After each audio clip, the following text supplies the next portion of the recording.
Hello and welcome to this amazing opportunity and amazing episode. We're going to be discussing how to rewire your relationship with technology. And our conversation today is with none other than the Digital Detox Coach, Colin Corby. I want to, before jumping into matter, I want to make sure and share that, this podcast is part of the Neuroplasticity Hub.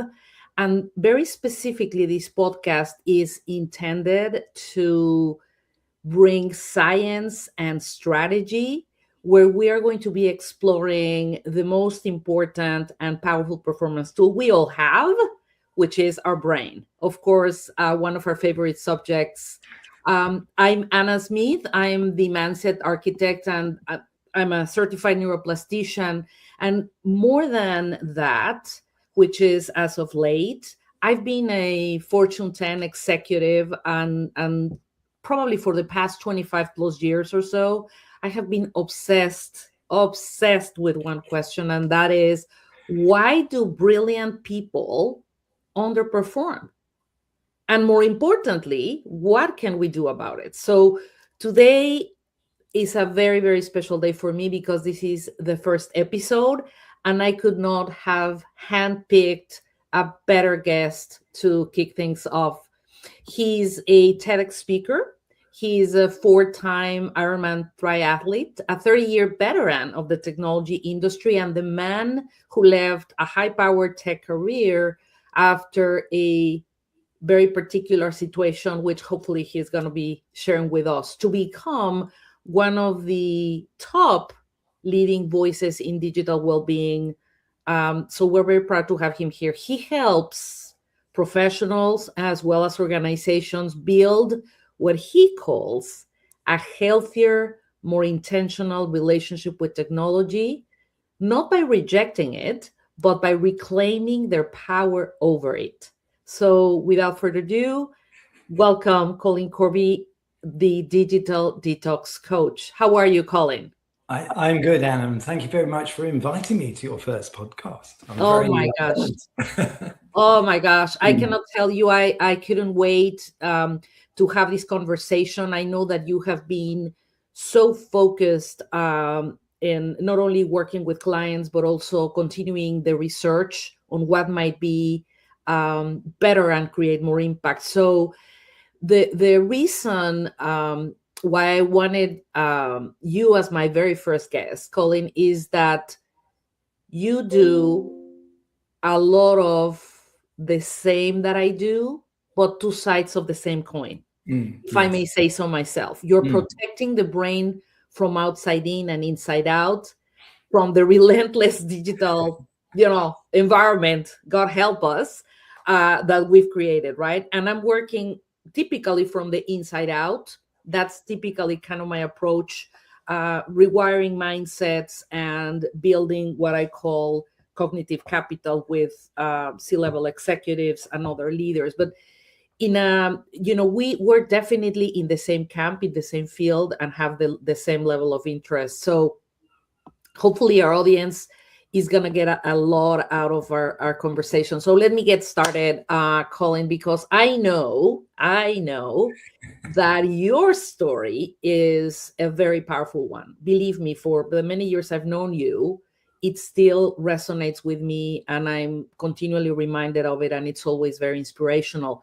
You spent over 30 years, inside the technology industry, and you've helped build the world that you now help people detox from, right? In a way. And then something happened.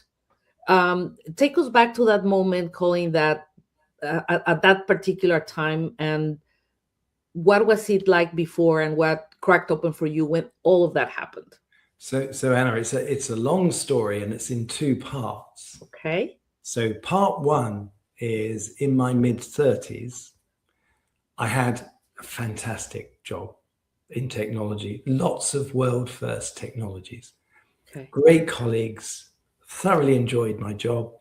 I was commuting, traveling into London, working long hours, and I forgot to look after myself. So what happened?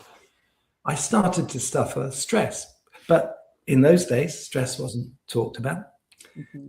And so for me, the way it impacted my health was that my heart rate would start to raise.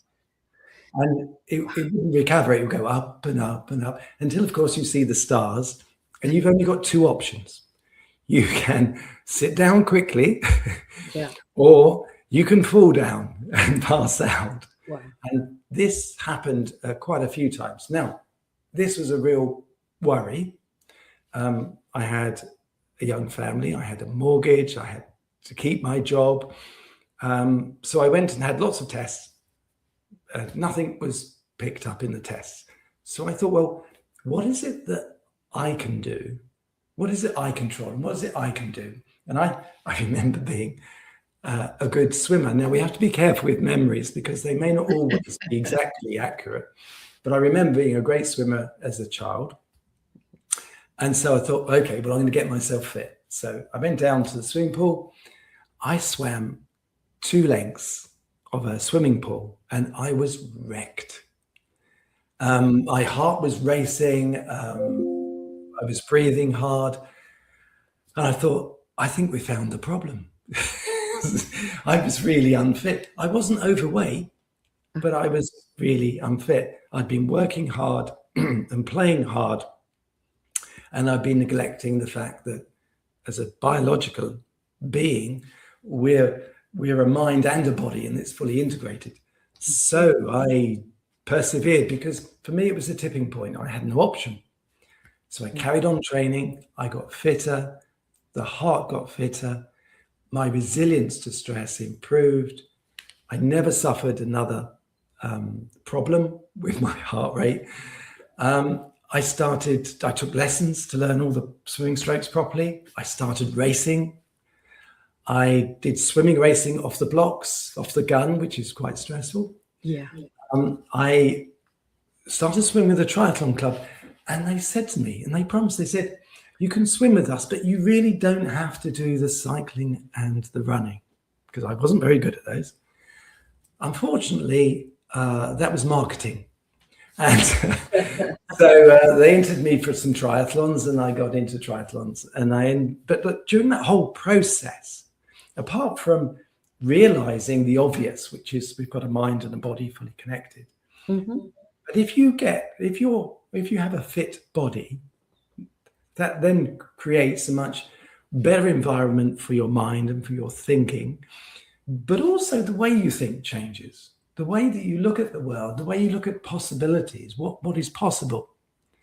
And so during that sort of enlightenment almost, I thought, well, how far can I push? And that's how I ended up doing. I ended up doing one Ironman triathlon, which I completed, but I think I lost, there's an English term called a stone in weight, and that's 14 pounds in one day. And the photographs, I'm really gaunt. And then I suffered a little bit of depression because it was such an achievement. And the only way I could get out of it was by entering another one. So I did another one the year after, and then another one the year after, and then one 10 years after. Anyway, so being fit was absolutely essential for my resilience to stress. Okay. It's part of who I was, part of my identity. Okay. And then later on, like a lot of people, around about 2010 to 15, I found myself on my laptop a lot, on my smartphone a lot. And I was starting to struggle to find time to do the exercises that I knew I had to do to keep in balance. And I thought, well, this is a bit weird. I wonder what's happening here, because I really like the apps on my smartphone and the videos on YouTube. So what's going on here? So that's when I started my research into behavioral psychology, but also the mind, consciousness, and actually anything to do with the subject area. Okay. And then I had a chance of leaving the corporate world. I did the usual thing. I had a mentor, and they said, okay, what are your skills? These are the sorts of jobs. And after a couple of months, I thought, you know what? I don't want to do that at all. I love technology. I love endurance sport and sport in general. Mm-hmm. And I love what is going on in our minds and how we can maybe change some of those things. So if we smash those all together, Okay. I created the Digital Detox Coach in 2018. And the great thing is we all use technology. So I was able to experiment on myself, and I'm still experimenting on myself today. And keep bringing it forward, right? For your clients, for executives, for Yes. teams, etc. And as you were describing this particular story, there's so many amazing nuggets, and hopefully we'll have time to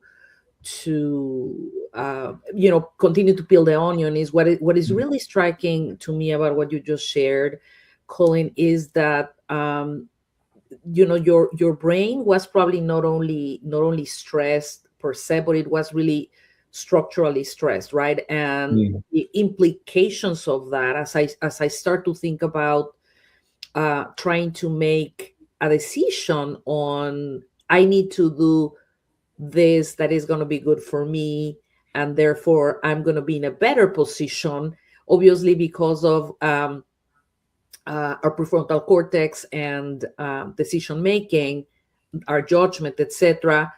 It was, and of course the level of stress that you were describing, structurally very, very ingrained, it was limiting it. And I was thinking as you were describing it, you weren't just tired or exhausted, Colin. I think that you were mostly, your brain was almost on siege. And Yeah. I think of a lot of my clients that honestly they don't even know that they're in that same place. And I would love to talk more about that because you have cracked the code on how to get from point A to point B. Yeah, must have been incredibly lucky, because what I know now is I must have been very close to burnout. Probably. And as we know, burnout is a very, very serious medical condition, and it takes a very long while to recover from that. Yes. So in a sense, I was very, very lucky to have such a sort of a simple indicator. Yes. Which I could then use and say, well, is there anything wrong? And okay, in those days, they didn't know. And then come to the decision, because this is the reality is I had to work. We all have to work. We have to provide for ourselves and our families. So it's trying to juggle those. So yeah, I was really lucky that I said, well, yeah, I can do some sport. I wonder if that will work. Right. And the thing is that as I'm listening to you, and I'm capturing that you really paid attention and you listened to your body and that signal, you decided to pay attention. And I'm very curious, or I'm not? not sure if I had much choice when my body was talking to me. I was going down. Well, I mean, it's interesting because I want to ask you a question around the connection and the combination between the signaling from your body and what signal from your mind do you think, what combo was it that you kept overriding, and why do you think you kept overriding it? Basically no choice, because to commute to London, I was getting up early, coming home late. Also, I was playing hard. It was that time in the 1980s where it was boom time in technology. Okay. There was lots of drinking culture as well. So there was a lot of playing hard as well. Right. It was great fun. You know, it was amazing time. And so it was almost, well, this is too good to be true. I mean, I was rapidly promoted into management at the age of 21. Okay. And so it was incredible. And I was just thinking, well, how great is this? And I was with other people working in exactly the same way. But everyone is different. And for me, there were things that I was doing that wasn't really working, wasn't in keeping with my body's best status. This is such an important answer, and I want to certainly pause here for and reflect quickly on it, because I really would love our listeners and people that are watching this episode to really sit with that for a moment, right? All of the goodness and everything was going for you, and of course your environment was also promoting that set of opportunities, and of course that also meant collaboration, that also meant networking, that also meant building relationships. And I always think about this, the signals that our body is, and our mind may be sending us, and us deciding because of the external circumstances, not paying attention to almost this cognitive noise, right? This gap between what our brain is signaling, is sending us, like I say, my brain is sending me emails and I decide not to open them, and what we're willing to hear. So that cognitive noise was very present, and I want to make sure and put that on the spotlight, Colin, because I think that's a huge nugget for folks. If anybody is feeling like that right now, just pause. What would you recommend? If you think about this, and this amazing nugget of wisdom that you just shared, if we go deeper into the why, right? Because I think people understand, what's actually happening, but they are not executing on it, or they're not paying attention, or they're not prioritizing it. So what do you think about that, about the why? So why was it happening? I was not getting enough sleep. Yeah, it's part of it. I was getting sleep, but not enough sleep, and we really do need sleep for us to function. I clearly wasn't getting enough exercise, but I had great human connections. In fact, the people I worked with, some of them are still my friends today. So I had very good human connections. Obviously, I had a family. But I, like a lot of technologists, I got fooled by thinking that, it's the latest technology. Somehow we're like software and hardware, and the mind and body are not together. And I was fooled by that until my body told me otherwise. So what I would stress to people is you have to have enough time to think inside yourself without all of the noise. And then you have to listen to your body, which is very easy to say, but what does that really mean? Well, if you were to walk up a stairs, how do you feel? How do your muscles feel? How does your breathing feel? What's your heart doing? If you go for a walk, what's sort of happening? We don't notice gradual change. That humans don't notice gradual change generally.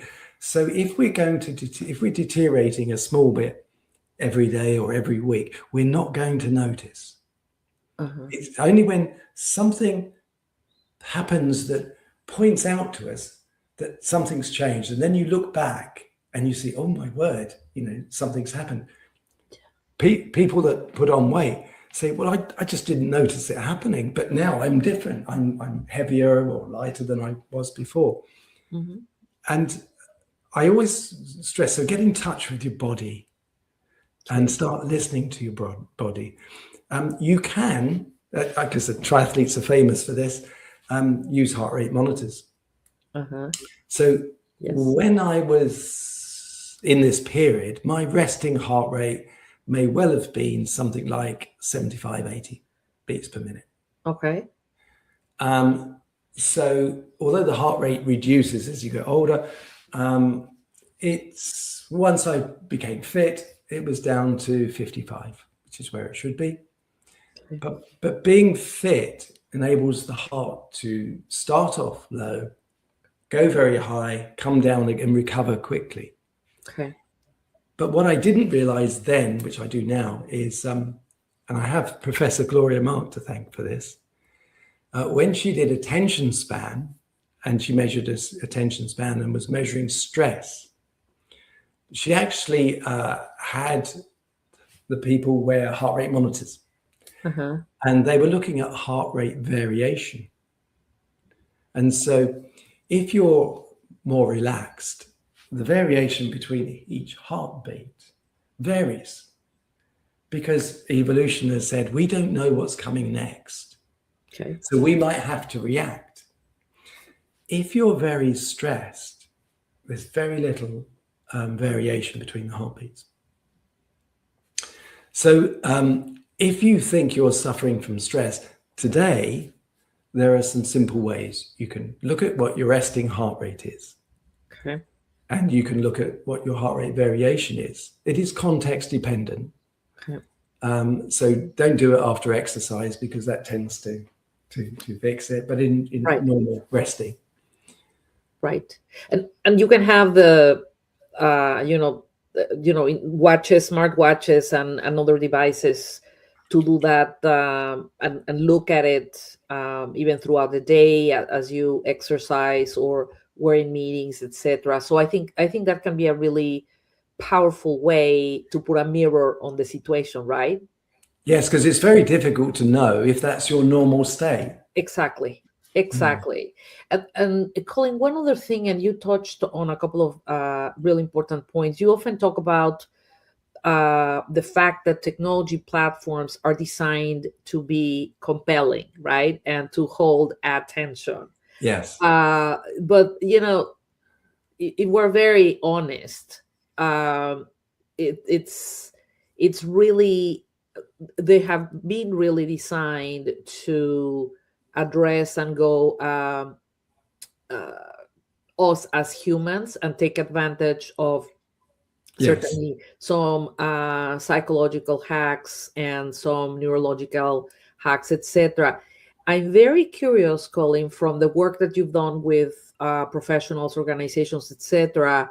When you describe, and I know this is an area for you that is very close to your heart, when you describe how persuasive design shapes our habits, right, and ultimately our identity, Yes. what are you seeing on the ground? I'm curious. So I always start off by saying that we've evolved to have cycles of intense activity and rest and recovery. Mm-hmm. We're not designed to sit down and stare at screens all day. The body doesn't function well if it doesn't move about. So I start off from that position that as biological animals, we need to move about. And we have periods of intense activity and we have rest and recovery. Okay. When it comes to the behavioral psychological design hacks, I always describe it as, look, to create a habit takes, let's say 66 days. Professor Wendy Wood did some studies, and it was 66 days, more complex habits, longer, Okay. slightly less time for easier habits. So it takes a while. But also, when we look at our smartphones in particular, we've been doing the same actions for years. So we've been swiping and it's quite comical. So if we want to change those habits, then the way I started off by saying, well, look, we should do self-care and that sort of thing. But that in some organizations that came across as a weakness. Why can't I work 24 hours a day? Why can't I answer emails at midnight? Why can't I do all these things? Yeah. So I switched it to this idea of the business athlete. And the great thing there is that if we talk about athletes, whatever the sport, male and female, we know that if they want to be their best, then they get enough sleep. They have the right diet. They have cycles of rest and recovery. They have good human connection, people around them. They have mentors. They have a growth mindset so that they get better. the way that they talk to themselves is positive. The way that they try and dismantle limiting beliefs, and they change their model of the world so they get better. Now, who would want to go to work and just be okay, just to turn up, especially senior managers? Sure. So do you want to go to work and just show up? Hey, is that good enough for you? Or do you want to be your best? Well, if you want to be your best, you need to think like an athlete. And if you've got a really important meeting coming up, a really good, important presentation, then you've got to get a good night's sleep. You've got to get the right nutrition. You've got to train for it. You've got to practice. And so all of a sudden, instead of self-care being a weakness, it's, do you want to be a business athlete? And if someone says to you, oh, why are you taking a break? And you just turn around and say, well, that's what us business athletes do. So the regular breaks. So we get back to this cycle of intense activity and rest and recovery. I mean, Microsoft did that lovely research on back-to-back video calls. And they found that back-to-back video calls, apart from people not preparing for the next video call, so we put that to one side. Yeah. They would find that the stress of one call was going straight into the next call, straight into the next call, and they were taking it home with them. And then they introduced a 10 to 15 minute break between the video calls. And then all of a sudden, the body started to recover from that stress. Not to mention the fact they could prepare for the next one. Of course. So it's back to this cycle of intense activity and rest. So when you communicate it in strong terms of, well, we all know what a business athlete. We just had wonderful Winter Olympics. And so, absolutely amazing skills. And yes, by all of the athletes from all over the world. Yes. And so everybody knows that we're going to, there's going to be a World Cup in football. We know intuitively what good athletes look like. And if we want a strong career, not only in the company we happen to be working with now, but getting ourselves prepared and for the next one and the next one and the next one, then we should think of ourselves as athletes. And when you put it that way, people say, oh, okay, I think I get it now. I really like the pivot, right? It's even obviously the power of language, and one that is genuinely very exciting as I think about it. And as I think about the work that I get to do with C-level executives, which basically, as you were describing very well, they always go for the highest performance possible, highest sustainability, etc. This business athlete framework that you have developed and worked on and tested, etc., comes in very handy as a potential or very, very probable solution.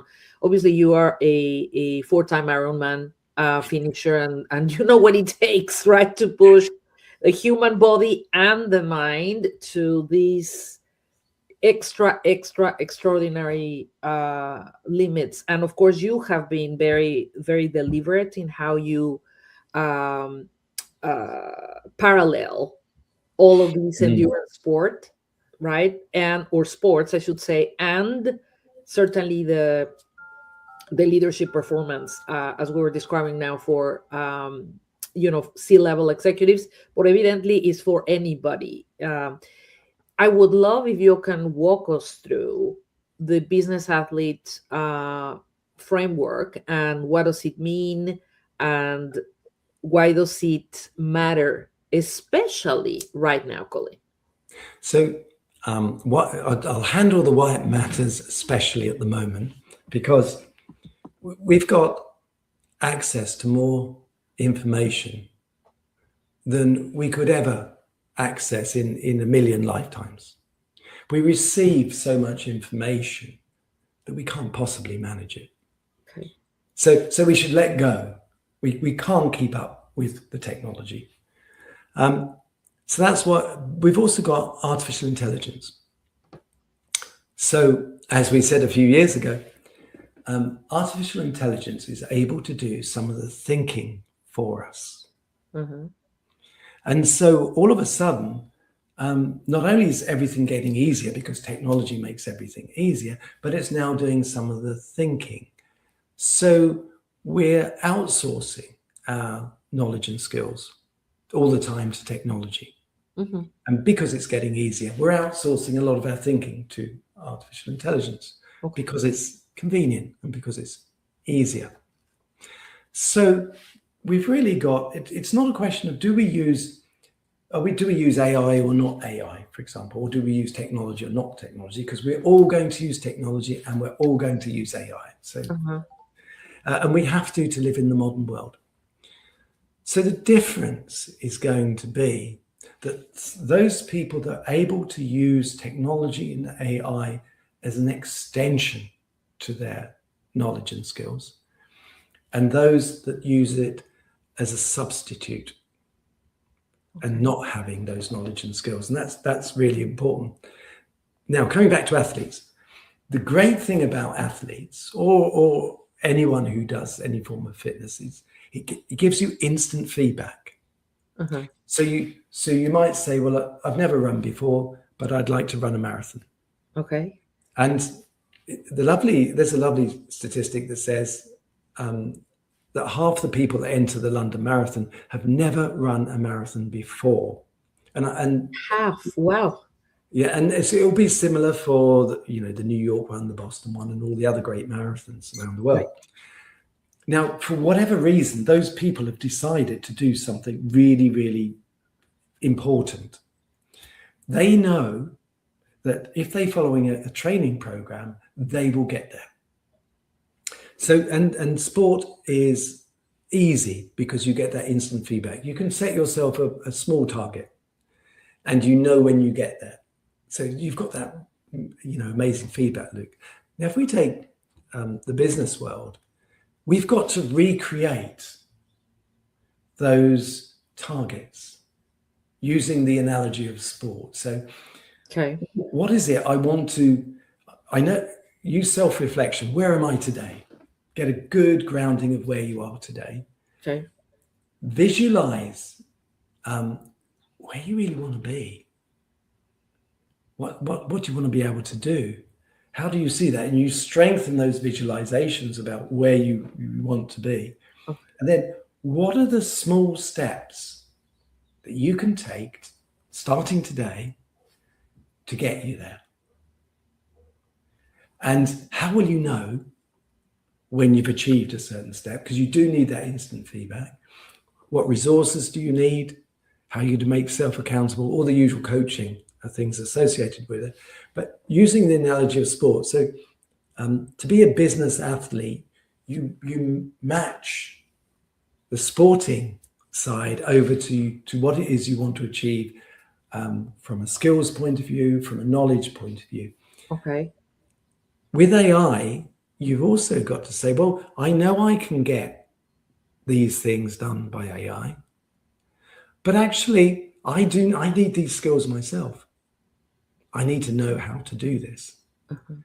And so you can say, well, okay, I need these skills, so I'm going to allocate time to be able to do those skills as well.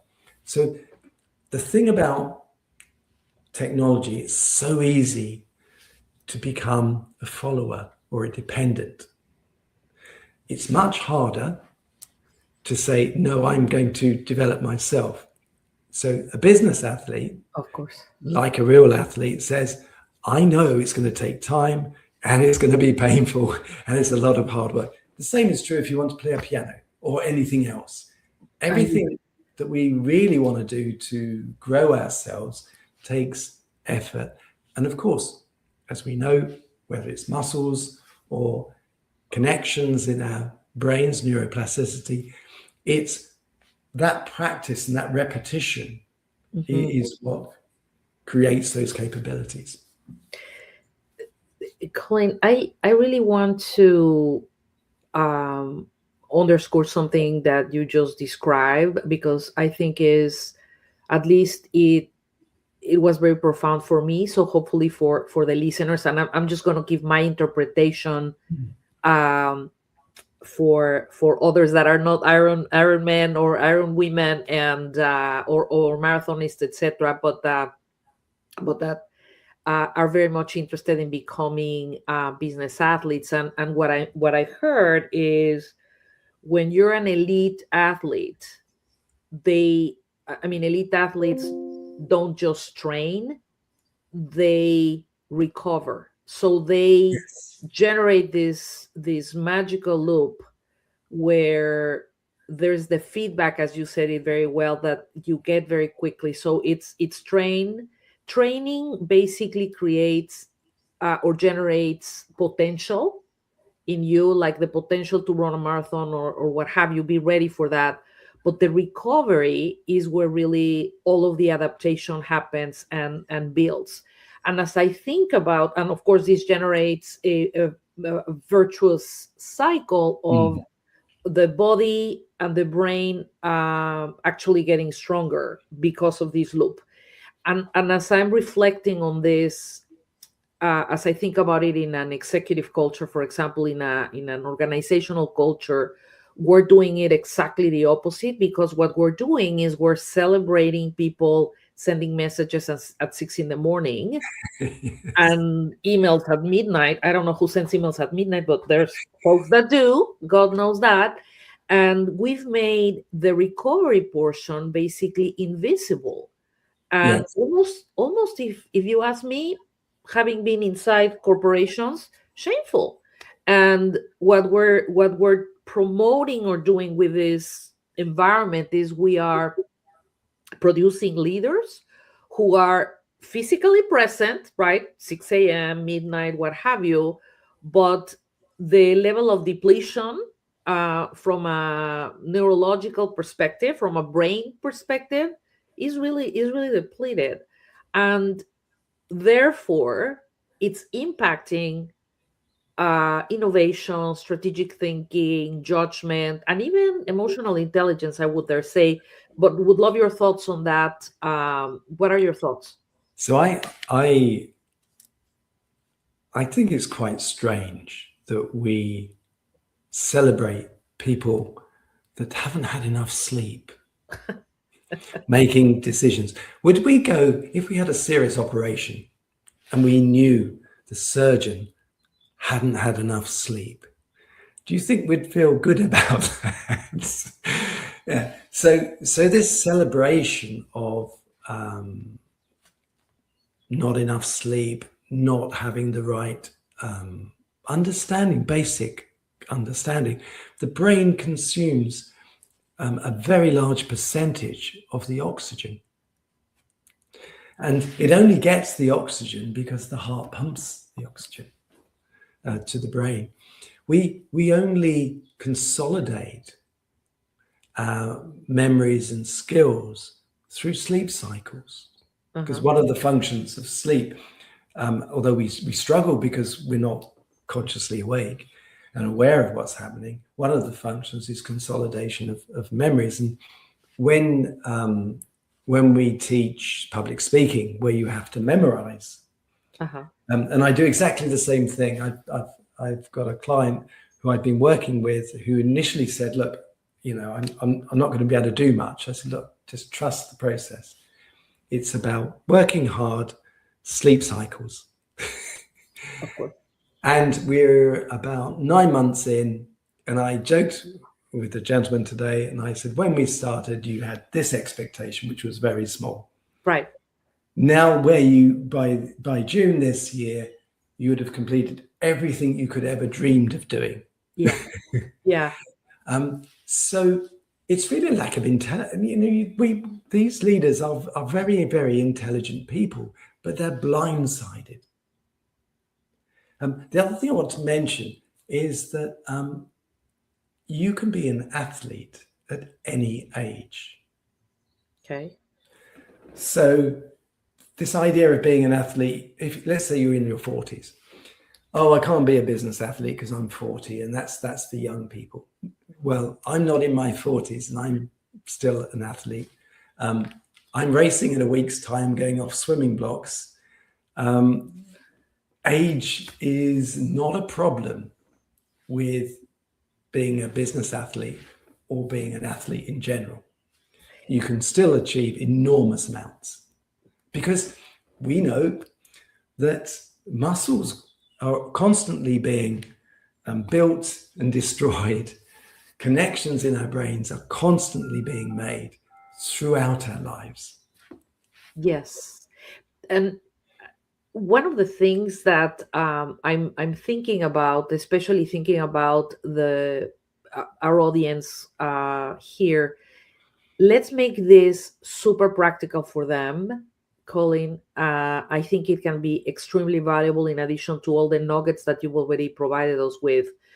Um, the type of audience that we have, leaders, executives, people in the learning and development spaces, etc., certainly people who are very passionate and knowledgeable about neuroscience, neuroplasticity, psychology, what have you.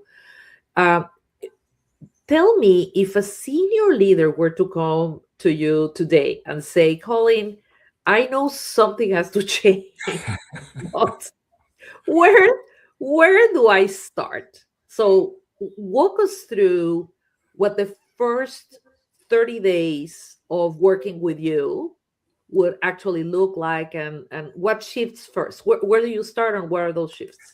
So the first thing is for the client to explain where they currently are as they understand it. And then it'll be trusting the process. So I'll outline a process, which is the business athlete process, using the analogies of running a marathon to say that it's small steps, accumulation of small steps over time. And then we'll start with some easy ones. Okay. And the low-hanging fruit, it's your sleep. Okay. So you start off with, you protect your sleep. So a very simple one is that you don't use technology an hour before you go to bed. You don't keep your phone close to your bed because, as we know, the mere presence of a phone has a cognitive pull on us. Okay. So we protect our sleep. Then we protect our day. How many people use the phones as an alarm, and then immediately start looking at emails?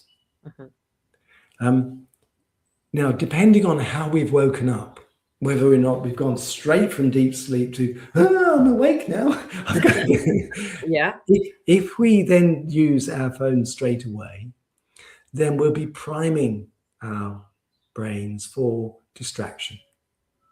Okay. And and whatever else is going on our phones, it will be priming us for all the reasons that we know how phones affect our behavior. So we protect our day. We protect that really important part of the day. So there are easy wins.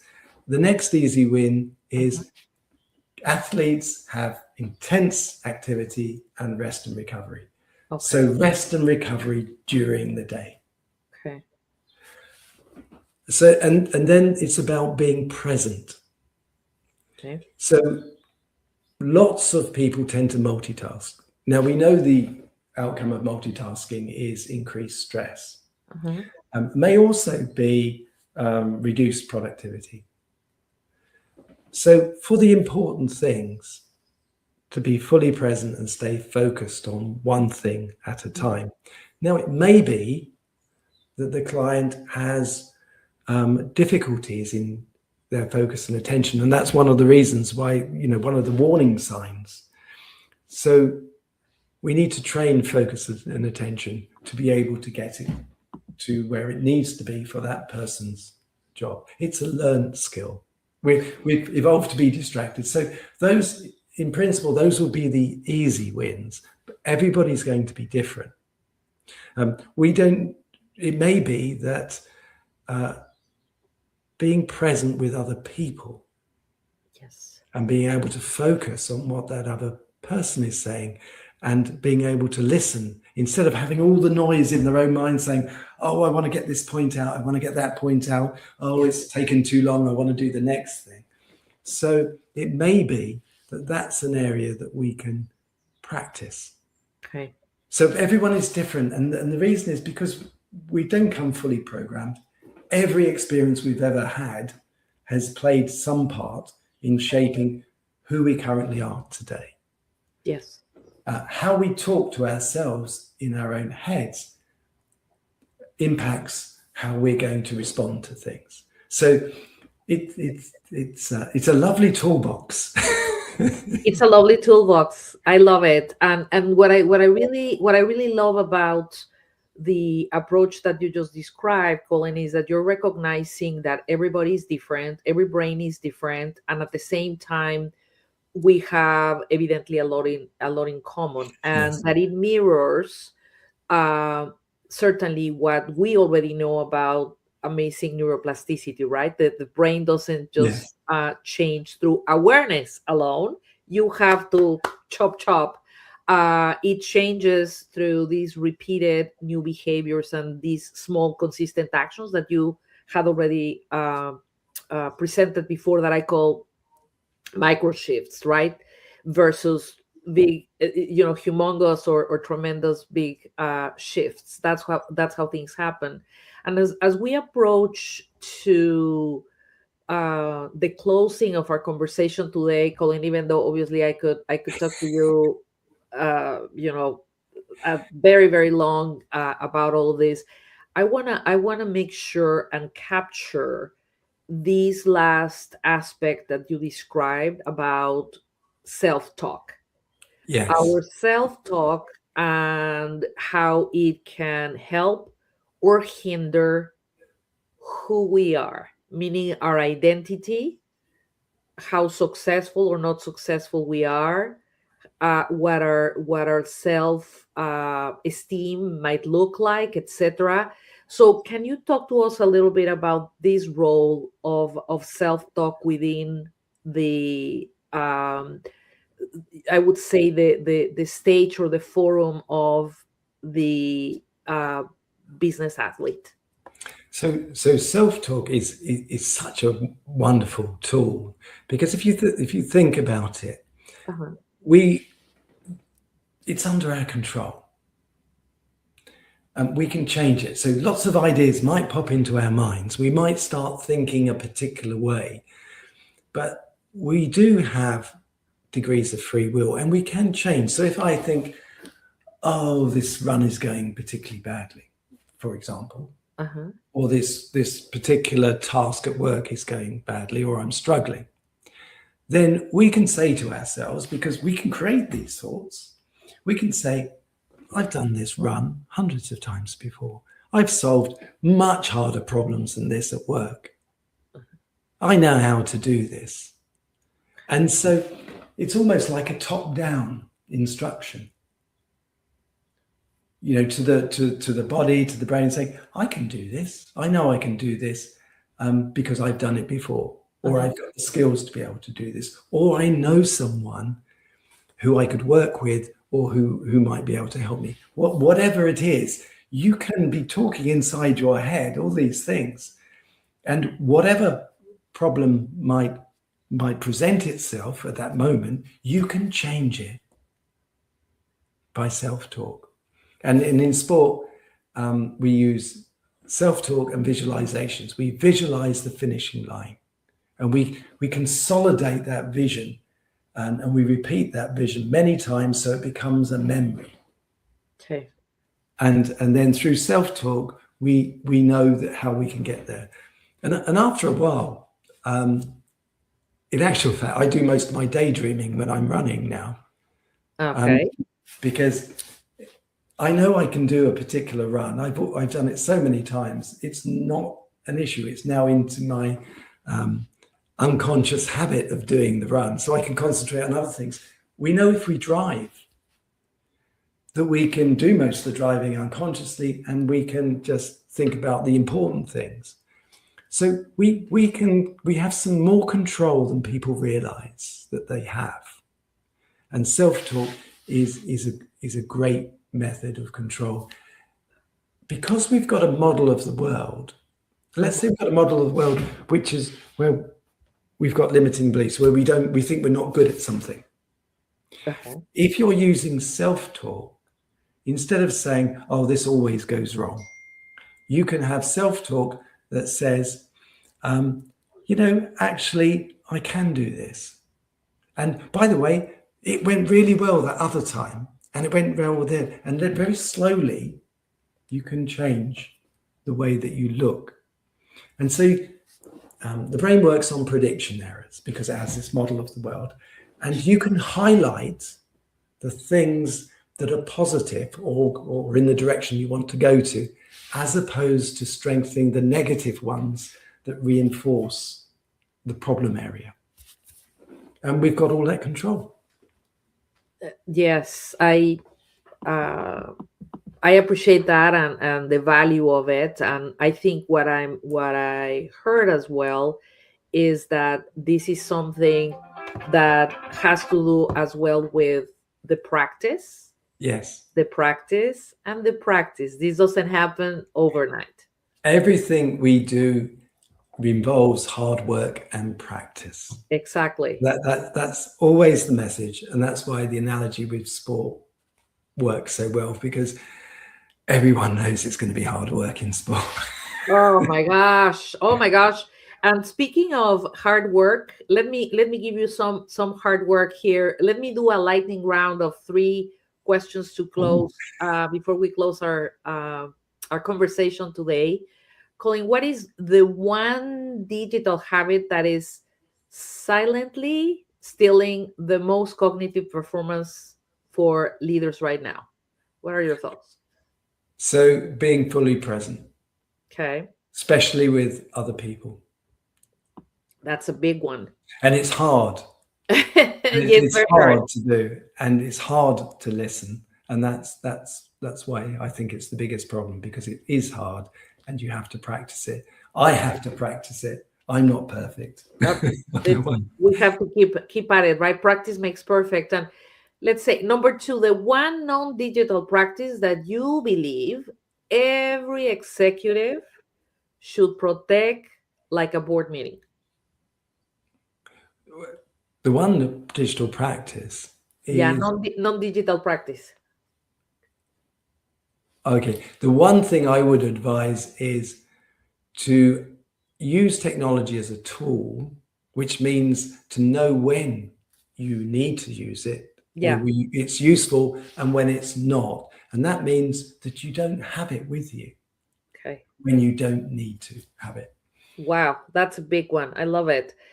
The last one, Colin, finish this sentence for us. A truly great leader in 2026 is someone who's a business athlete.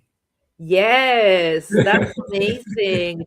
I love it, Colin. Thank you. Where can people find you to connect and continue to learn more from you and with you? So I always laugh at this point because we all have to live and work online, and I'm going to say the website. Absolutely. Which is the digitaldetoxcoach.com. There's a free Substack article every month. The one in March will be on AI, which is a really interesting topic. And that's Colin Corby, all one word, .substack.com. Okay. And obviously LinkedIn, but then there's the TEDx talk. So I would always point people towards the TEDx talk, because it's more relevant now than when we first did it a couple of years ago. Amazing. Thank you, Colin, so much. Hopefully you got as much as I did in this amazing conversation with you. Look forward to our next time. And thank you, everybody, for joining us today. Take care. Bye-bye. Bye-bye.